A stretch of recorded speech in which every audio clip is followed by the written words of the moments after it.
So I think we should just jump straight into some storytelling. You reckon? Just to make it, just get straight into it, Go balls deep. Okay. Balls deep, yeah, exactly. I thought I What we was set gonna out to. put you on the spot and get you to explain your last ayahuasca ceremony.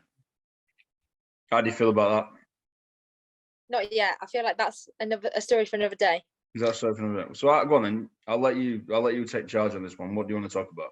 So I think we should start with, how did your spiritual journey start? Like, what got you off on this path? How did my spiritual journey start? Well, so I've kind of always known there was something out there. I've gone to like spiritualist churches, that kind of thing, but I've had no like conclusive evidence. It were kind of like I wanted to believe it, and you're like looking for evidence, aren't you, and all that kind of jazz. Yeah. And then I moved into my dad's house when it broke down with a girlfriend. When the relationship broke down, probably in about, I don't know, 2012, something like that. And there was some weird shit that were going off in my dad's house, like a garage key would go missing, and my dad would be working away, and then it'd get to Thursday, and the garage key would just be like reappeared on the kitchen side, and then like taps would come on and off on their own and this kind of thing. But still, nothing like taps absolutely concrete. Coming off on. Hang on. Taps were coming on and off on their own. Right. So what? One time I was working nights, so I came in at like 6:30 in the morning, and I always got a bath after nights because I worked in a factory and it was fucking horrible. Yeah. I always came in like shit all over my face and all that. And I could hear the bath running. And I thought, it must be my dad. He must be having a bath before he goes to work, which I thought were quite unusual. But I was tired after nights. I've just done a 12-hour shift. So I thought, fuck it, I'll just go straight to bed. So I went to bed and I woke up about 10:30, just like, all groggy and like really tired and shit. I thought, is someone still fucking running the bath? So I opened the bathroom door and I swear to God, like walking into a sauna. Right, the walls were just like oozing with fucking red hot water. There was steam just bellowing out, and I was like, this is weird. So I turned the hot tap off. It was just the hot tap that were on. Luckily, there were no plug-in, so the water was just going straight down the plug hole. So I quickly got on the phone to my dad. I'm like, Dad, why have you left the fucking bath running? And he's like, Mike, I left at 4 o'clock this morning. I didn't turn the bath on. I was like, well, the hot tap was on like full whack. So I was straight away, my scientific mind kicked in. I thought, there must be an explanation to this. So my dad said, I've got a plumber friend. I'll ask him. He rang him and he said, like, look, this thing's happened. And he says, categorically, that cannot happen. It's got a special valve in it. The only way the valve can be released is if you physically turn the tap on or off. There's no other way of doing it. It can't actually come off and on. It's not possible. That's mad. But someone turned that tap on. And it weren't my dad and it weren't me. And there were only us two that lived there. So that was quite a strange. That's great. Right. Really sorry. Story, but I've got my phone like propped up on my laptop, and my laptop's just turned itself on. What, just now? How crazy is that? Literally just this second. It might be George. We used to call the ghost George. Yeah, there was an old man that died. I think he had a heart attack at the top of the stairs in my dad's house, but he didn't die of that. He fell to the bottom of the stairs and he died with a broken neck at the bottom of the stairs, which sounds all right crazy. It's, oh my God, how can you live there? But like, God, people die, It's just like, when it's your time to go, it's your time to go. Anyway, we've gone off on a tangent. Back to the story, the tap. Right, sorry about that. Right, so there was a tap. I watched a football match one day, middle of the afternoon. I think it was Man United versus Man City. And my dad had like a picture on the wall. But right, it was 3 o'clock in the afternoon. There was no one else in the house. And the picture was just tapping on the wall like that. And I was just like, come on, man. Like, really? What the fuck? So anyway, that were kind of that. There were a few other things I felt someone brushed past me and stuff, but still no spiritual awakening from that. It's like, it was just one of the things that happened to me, And then life kind of went on and I found myself moving back into that same village, but in a different property this time on my own. I moved into an apartment. Now, a really quirky apartment. It was like something you'd see on like a sitcom, like all solid wooden floors, dark wooden floors, all set on different levels, like really quirky, really cool. So I got a decorator straight in, he decorated it all, and it was like greys and yellows and stuff. It really cool. So anyway, the first week, absolutely fine, no issues at all. There were boxes everywhere, I was having good night's sleeps. And then it came the second week, and I mean, things literally just changed overnight. Like, I was getting woke up in the night to people running up and down, like on the main part of the apartment. They were like, say I go to sleep, I'll leave like a bottle of water at the side of the bed. I'd literally wake up. So imagine just waking up like that. I'd look around and all of a sudden the bottle would go you know, as if someone had just got it and squeezed it. And I used to do, fucking hell, what the hell? And it was like this every night for 2.5 years. Sometimes it weren't as bad as others, but generally speaking, it was like quite intense. So I quickly reached out to people because I thought there's something really weird going off here. I really want to get to the bottom of this. So 4 people came around, and this was the most surreal experience of my life up to that point. Right, so it was like sort of November, really cold, and I went downstairs and there was like a metal shutter that was like my apartment, like the entrance to it. So I went downstairs, opened the metal shutter, and these 4 random people just stood there. They were Tracy, and I can't remember the other guy. I think the guy was called Carl, and there were 2 other women. One was his wife and this other person. And one of them worked for Most Haunted, you know, the TV program. I know you don't watch TV, but you might have seen it. They do ghost hunts and stuff, yeah? So she operates like the camera and all that kind of thing. So she's very well to do with this sort of thing. And the other 3 were ghost hunters. And one of them's got like alien spirit guides and all this like sort of jazz that's going off, yeah? And she's a school teacher, which is like the coolest person on the planet. So anyway, they come upstairs and the guy's like physically crying in front of me. Tears are like rolling down his face, but he'd only been in my property for like a minute. So I went, you all right, pal? And he went, fucking changes when you come up here, doesn't it? I went, can you feel it? And he went, yeah, can I? So I was just like, whoa, this is like tripping me out now, because like someone else is experiencing this and these obviously know what to look for. So within 5 minutes, they're like, yeah, you've got a portal that's opened up in that room. You've got an energy, like I don't know how she described it, like some kind of fixated energy thing on the floor there. There's a lot going off in the bedroom upstairs. And I was just like, I don't know what any of this means, but like, it doesn't sound really good. And the portal was in my kid's bedroom. So like, we've got to get rid of that. We said, oh, by the time we go, we're going to close it all down and we're going to get rid of the spirits, because we've discovered there's 3 spirits in here. There's 2 kids and there's an old man. And it's the old man that keeps waking you up at night. And I've not told him about that. And I went, do you know about that? And she went, yeah, it comes right close to your face like that. And as soon as you wake up, he goes, bah. And I was like, shut up, man. And I felt, she said, he breathes on you while you're asleep. He's jealous of you. Because you can obviously, you obviously still live, you know, and he's jealous of that. He's bound to this property. I was just like, this is all like really way above my pay grade. And I was just an average lorry driver. I didn't have a clue about any of this. So they started like burning sage. They were putting salt on the windowsills. They were blowing the sage out, saying like incantations and stuff. And it were all like really professional by this point, but really like immersive. And I was just like, this is like crazy shit. So yeah, so all this happened, and then I made friends with Tracy, which were like one of the main ones who came around to do the saging and whatnot on Facebook. And about a week later, she asked me how it was going. I says, to be honest, it's really cleared down, and it did. It really simmered down. So I got like a couple of good night's sleeps, but it did come back. But that's another story. But she started sending me like David Icke videos, like Dolores Cannon, and like the deep. What does she do now? It's the hypnotherapy, going to like the universal consciousness and all that. And I mean, I was hooked like big time. I was like absolutely mad on it. I was spending like 12-hour shifts just listening to this stuff, just literally constantly, day in, day out. And then that were it then. It kind of led on from that to like more shamanic stuff, to ayahuasca. And I really wanted to do ayahuasca. And then obviously I ended up doing ayahuasca after researching it for like a year and a half. And then it were kind of like, that were it. That was the ball rolling there. So it took me to move into a haunted house for this to happen. Pardon? When was that? That was in 2017. So it was November 2017, and I eventually tried ayahuasca for the first time, like in New Year's Eve 2018. So like 13 months later. So for 13 months, I was just like massively researching like everything, like crazy. And what made you go to ayahuasca first? I don't know how I think I watch it. Oh, that's it. Yeah, that's right. I was watching a David Icke video on London Real. Do you know Brian Rose, London Real? Yeah. Yeah. Well, I like him or not, I like how he interviews people, and I think he's done some good work.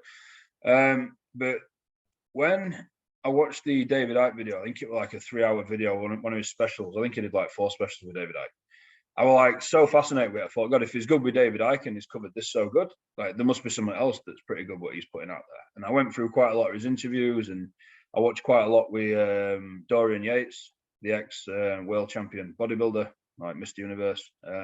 Obviously he's a British guy, so I resonated with that quite a lot. And then it led me on to them talking about DMT. And for some reason, I never wanted to try DMT. It was the synthetic element to DMT. I thought it's not authentic for me. I didn't have a pull to that. And then they started talking about ayahuasca. And this guy had just come back from the jungle, and he'd gone to see a shaman called Don Ron Wheelock. And I really want to still visit him because of this interview. supposedly he's like got all the best medicine and blah, blah, blah, blah, blah. And the way this guy describes the ceremonies, the build up to like the last one and the final ceremony this guy did in the jungle in Peru, was on like a winter solstice, so like 22nd December. And he said everyone just like was shit in the sand, and he had this big 4-foot gong, this shaman, and he like this crazy white guy from America, like skin and bone, but like he were like absolutely powerful as hell. And I was like, wow, I need to do this shit. So I kind of spent like 6 months planning to go to Peru, but obviously it's a big undertaking. You've got to get time off work, obviously the financial obligations as well, and that commitment. And then I just sort of stumbled across a retreat in Ireland, and then I just went balls deep, like you like to say, and then went straight over, and I did 5 nights back to back. 5 back to back. I did 3 Campbell and 1 Bufo, and my life changed forever that week. You didn't do any other psychedelics before that? That was your first one? I was always really scared to do psychedelics. I never wanted to do LSD. I still have never done LSD, but I do want to try that now. Never done shrooms either. Never done anything, you know. I've done all the recreational substances like what you do, party drugs, you know. I've done all that, but never psychedelics, you know. I can't believe you went straight into 5 days of ayahuasca. Did you ease yourself in with like a few mushrooms here and there? Funny, right? Around that time, I was doing really well with the fasting. I was doing a carnivore diet at the time, and I really nailed it. And I got myself looking pretty well. So I felt good about myself, you know. I felt confident, although inside I was like a broken child, you know. I had so much trauma at this point. That's obviously why I went. And I can remember being on the coach, and it suddenly dawned on me that, so basically it was in Waterford. So I flew into Dublin, and it was a 3-hour coach ride in pitch black. So you couldn't really see much, which I was a bit gutted about. It was my first time in Ireland. I wanted to see some of the countryside, but I couldn't see that. So I'm on the coach and I'm listening to like podcasts and stuff. And it suddenly dawned on me, I'm about to face my worst fear. And my worst fear was getting put in the Big Brother house, right? I've always had this thing, I would never go in the Big Brother house in a million years. I don't want to be around strangers. I don't want cameras on me. And all of a sudden, I weren't just going to an ayahuasca retreat, but it was what they call a school cycle. So all the facilitators from Europe were all going to be in this retreat at the same time. So I walked in and there were 51 people on the first ceremony. Like, it was some fucking big ceremony. So I walked in and it just dawned on me, like, what the fuck am I doing here? I was just like an anxious, nervous wreck. I was like a kid. And everyone being lovely. And, oh, where are you from? You're from England? No, everyone were Irish. Well, most people were Irish because obviously we're in Ireland. Lovely people, by the way. Great people, Irish people. And they are. So like brutally like raw, you know, and like I love that. Really authentic people. Yeah. And they're all really welcoming. But it took me till the 3rd day to have a little breakthrough. And you know what broke me through? And it was so weird, and I really want to do it again, or do it to other people so they can get the benefit from it. My anxiety were always making eye contact with people. For some reason, I had this problem with making eye contact. I don't know why. I don't know where it came from. It was just this deep-rooted thing that I got. If someone made eye contact with me, I used to get really sort of like scared and like, oh my God, they just looked at me kind of thing. Don't even know where it came from. It was just something that had developed over time, I guess. So the 3rd day came, so I'd just done 2 sessions of ayahuasca. I'd done Bufo and I'd done Cambo by this point. So I got some decent medicine in me, you know. So I'd had some awakenings, but I'd still got these massive anxiety problems. And they said, right, we're going to do this thing called mirroring your soul. So what it is you sit directly opposite somebody, basically with your feet touching. So you're really close and you stare into their eyes for 10 minutes. You can blink, but you've got to literally make eye contact for 10 minutes. And I was like, this is my ultimate worst fear coming to light. And they partnered me up with a guy called Paul, who was a middle-aged guy, big gambler and massively into alcohol. He actually went to the retreat, right, thinking it were a meditation retreat. He'd never even heard of ayahuasca before. Honestly, when he told me, I was like, you've got to be fucking kidding me. You don't know what ayahuasca is? And he's like, I do now. And he'd done like 7 nights by this point. So he was like well away, you know what I mean? So I'm like staring at him, and it was weird because we looked quite similar. He was like a lot older than me. But we had like same sort of features, like dark face and dark eyebrows, dark eyes. So I'm staring at him, and the idea is you realize that everybody is you. And everyone's just a mirror looking back at you. So if you're feeling depressed one day, you're going to get that mirror back to you. If you're feeling happy, you're going to get that mirror back to you. So I'm staring at him and I was going, so I found it really intimidating. This is like my worst fear. Yeah?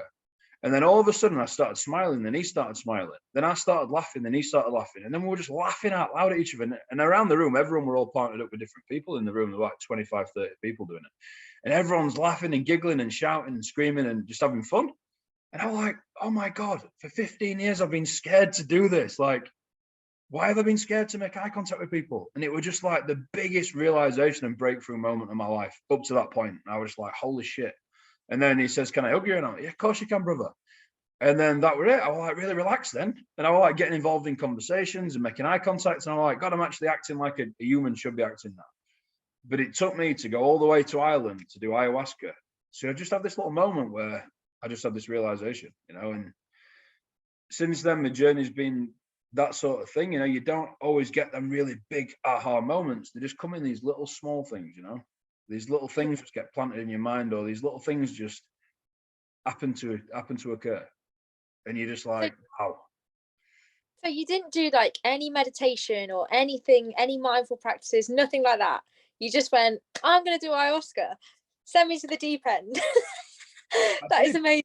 Honestly. Yeah, I did try doing meditation, and to be fair, I was quite successful at some points, but I'm a firm believer now, going on what I've experienced in life. I think sometimes you need a massive kick up the arse. Like, yeah.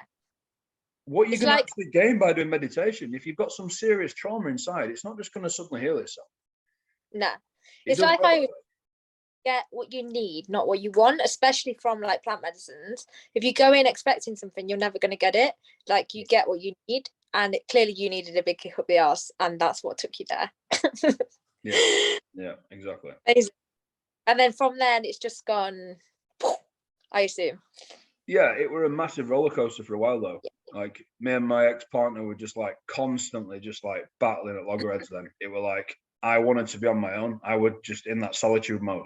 You've obviously been there yourself. I'm guessing you have, where you start doing medicine and you're like, right, all of a sudden you can't handle people. You're like, this is too much. Like, I really can't deal with this.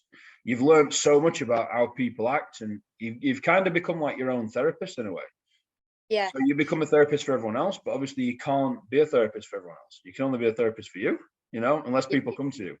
So you're trying to help people and they're just not understanding what you're talking about. Like, Michael, you've just fucking changed, man. What's wrong with you? And I'm like, yeah, I know, but that's a good thing. They're like, no, it's not, man. You've been really weird.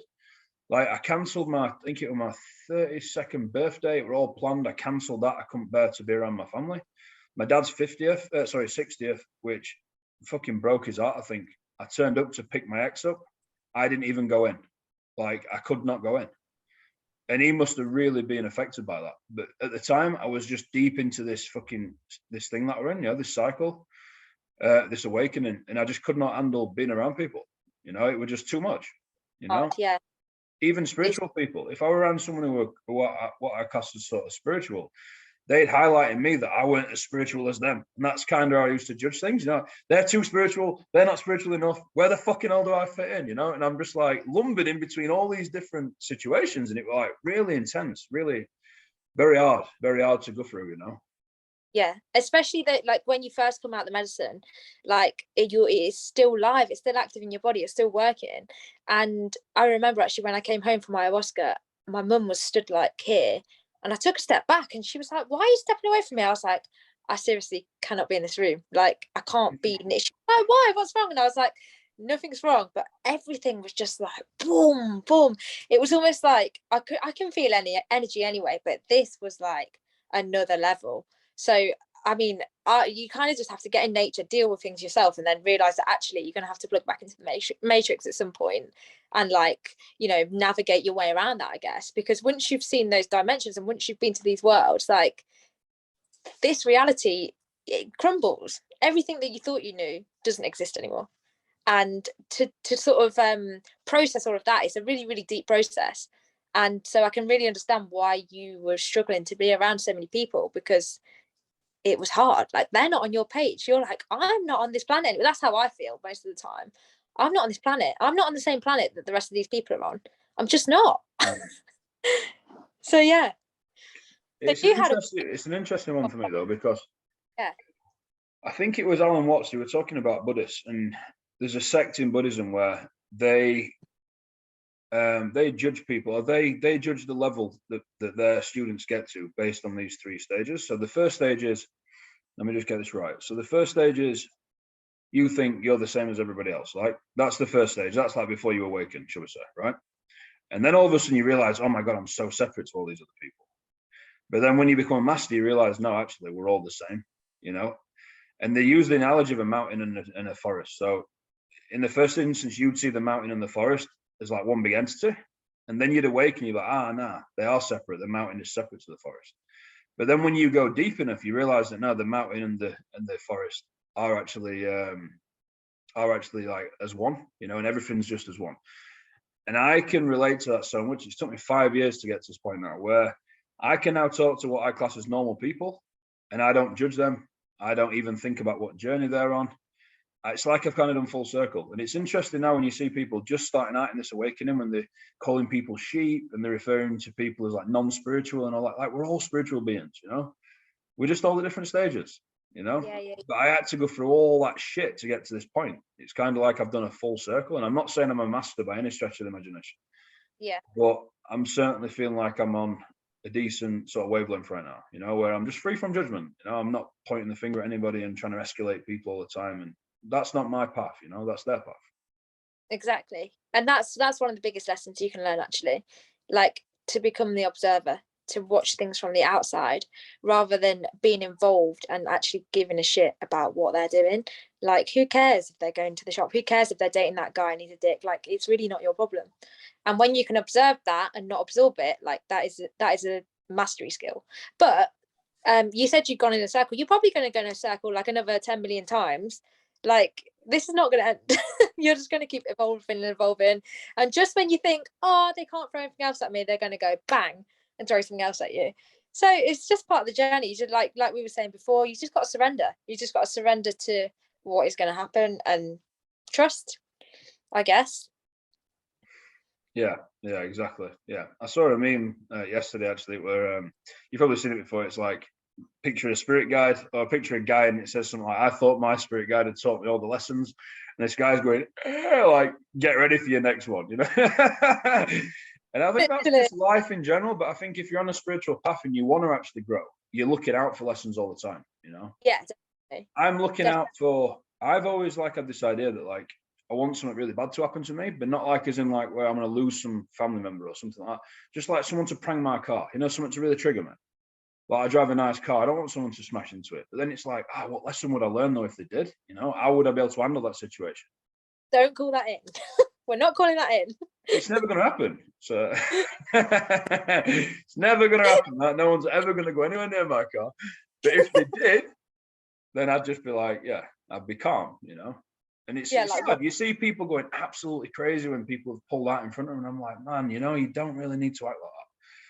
You know, you don't have to be spiritual. Just take a breath in, and you know what I mean. Especially if no one's actually crashed into your car. If someone's just pulled out in front of you, like, who cares? You know? Yeah, just chill. It's all good.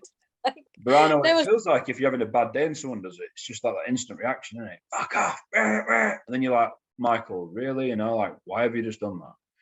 Come back to yourself. You know, I'm not like that anymore. I'm like this is me now. I'm like, okay, whatever. Like, seriously, I've got to the level where that doesn't even trigger me anymore. And that is like, I don't know how I've got here. I mean, it's been a long path, you know, it's not a straight line, but yeah. So how did it start for you then? Because you've never actually told me. Yeah, so mine was actually really different to yours. So, I mean, ever since I was a kid, like, I've never been normal. I've always done things differently. Like, when people had Blackberries, I had an iPhone. And when people had iPhones, I had a Samsung. Like, I've just never been one to like follow the rules. And that's probably not the best idea. But, you know, if someone was like, oh, let's go to Spain, I'd be like, let's go to Thailand. Like, I was never one to sort of follow rules, or I always kind of did my own thing anyway. And my mum, she's always like seeing mediums and that kind of stuff. So I've always been around like that kind of energy. But when it really started for me was I'd like got into meditation and all that kind of stuff, but I didn't really get it. I was like, why are people meditating? Like, sorry, my dog's here. Stop doing that.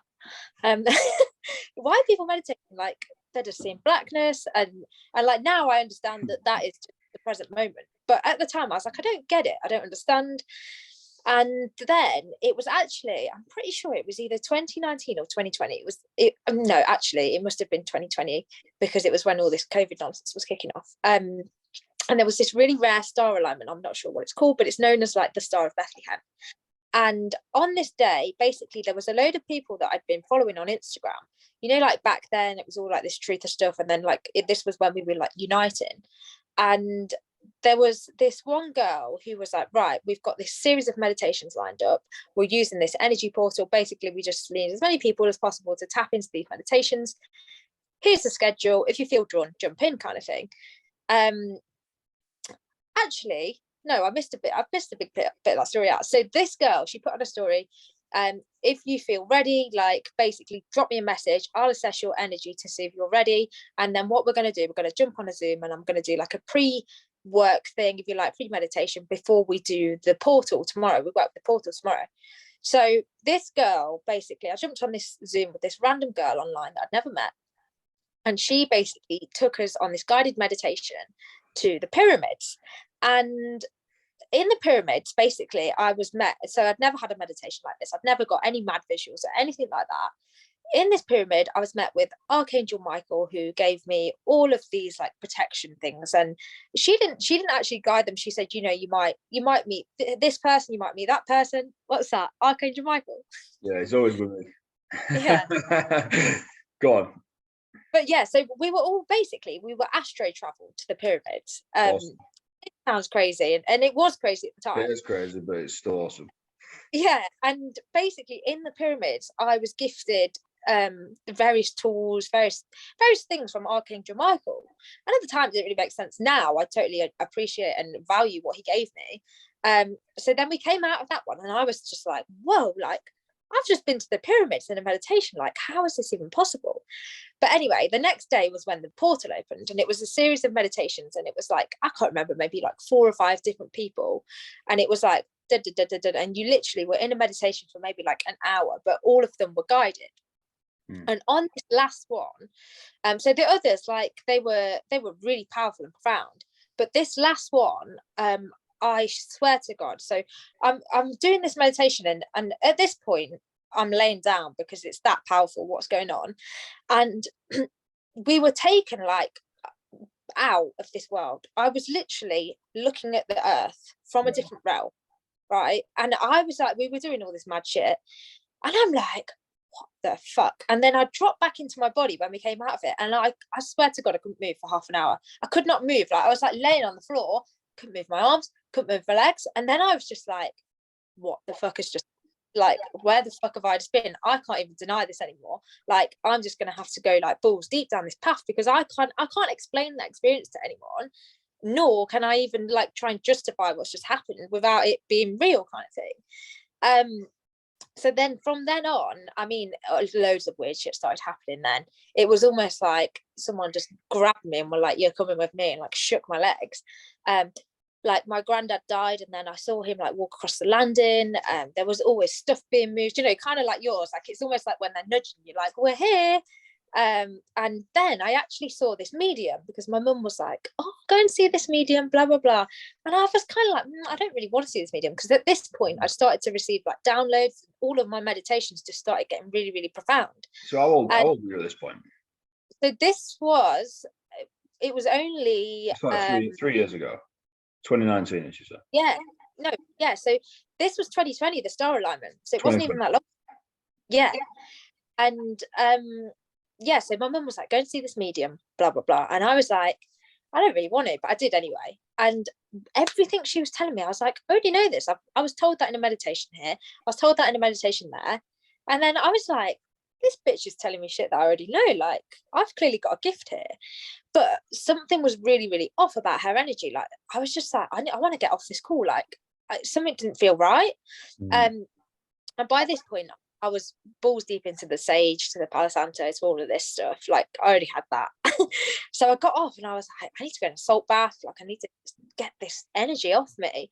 And then since then, it's just been like, honestly, one thing's led to another. I've aligned with various different people. You know, everything is just synchronized, and sort of I've been pulled in this direction, which is I know what I've came here to do. But I was obviously just shook, like, no, you're coming with us. This is what you came here to do. Like, you're not staying, like, pretending this stuff isn't real anymore. So what do you think you've come here to do? So I'm here for a much bigger reason than, you know, to have a 9-to-5 job, to work Monday to Friday. I'm here to like shift humanity, to help people remember who they are, to help people on this path, to heal people, to remind them of their power and what they came here to do, because everyone here has a soul contract. If they want to admit it or not, they've agreed to something.